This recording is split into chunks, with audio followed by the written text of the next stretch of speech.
Hello everyone, welcome back to the channel. In this video, I'm going to walk you through how to set up Wix automatic backup for website security. So to set up your Wix automatic backup for website security, here's the simple guide on how to do that. So the first thing to do is to log on to your Wix account, then select your website and open the Wix editor.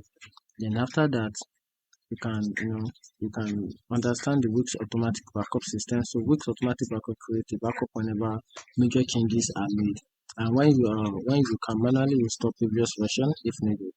And also you can also access the site history and backup. So to do that, click on the site at the top left in the editor, then select site history. Then you will see a list of previous version and backup. Then after that, in the site history, find the version you want to restore, then click on view to preview it. Then after that, once you confirm that it is the correct version, click restore, then click publish to make it live.